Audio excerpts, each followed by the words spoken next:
Sesio honetan azalduko dut zelan erabili daitezken sateliteak ozeanoko gainazaleko propietateak neurtzeko.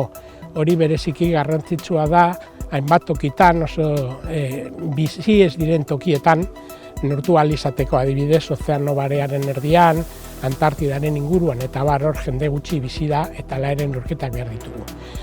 Satelite asko erabili izan dira azken 40 urtetan neurtzeko gainazaleko propietate asko, besteak beste itsasoaren gainazaleko temperatura, gazitasuna azken urteotan, itsasoko olatuen altuera eta bar. Orduan honetan azalduko dut zelakoak diren halako sateliteak, horietan dauden sensoreak eta zer motatako produktuak ekoizten dituzten.